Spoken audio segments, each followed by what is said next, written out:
നിങ്ങളുടെ ഇഷ്ട പരമ്പരകൾ എക്സ്ക്ലൂസീവായി സൺ നെക്സ്റ്റ് ആപ്പിലൂടെ തികച്ചും ഫ്രീ ആയി ഇപ്പോഴേ ആപ്പ് ഡൗൺലോഡ് ചെയ്യൂ. എല്ലാം ഉണ്ടായില്ലേ? ഇക്കൊല്ലം മുത്തശ്ശിയും പണിക്കരും ഒന്നും വരുന്നില്ല എന്നുവെച്ച് ആഘോഷങ്ങൾക്കൊന്നും ഒരു കുറവും വരുത്തുന്നില്ല. വിഷു കണിയൊരുക്കലും വിഷു കൈനീട്ടവും വിഷു സദ്യയും എല്ലാം ഉണ്ടാകും.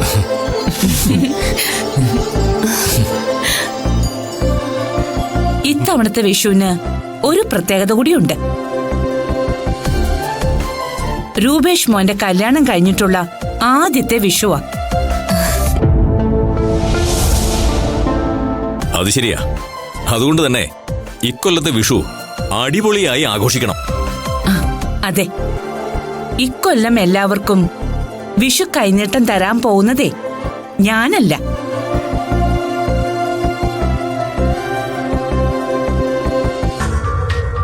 ഏട്ടത്തി അല്ലാന്നോ? അപ്പൊ പിന്നെ ആരാ? ഇത്തവണ എല്ലാവർക്കും വിഷു കൈനീട്ടം തരാൻ പോകുന്നത് എന്റെ മരുമകളാ, ദർശന.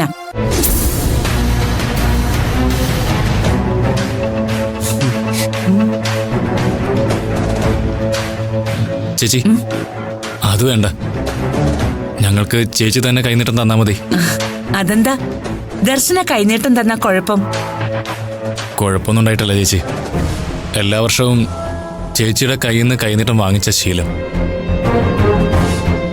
അതിൻ്റെ ഐശ്വര്യം ആ വർഷം മുഴുവൻ ഉണ്ടാവാറുമുണ്ട്. അതുകൊണ്ട് തന്നെ ആ ശീലങ്ങളൊന്നും മാറ്റാൻ ഞങ്ങളാരും തയ്യാറാവില്ല. ചേച്ചിയുടെ കൈയുടെ ഐശ്വര്യം നഷ്ടപ്പെടുത്തി കളയാൻ ഞങ്ങൾക്ക് ഇഷ്ടമല്ല ചേച്ചി. അതുകൊണ്ടാ.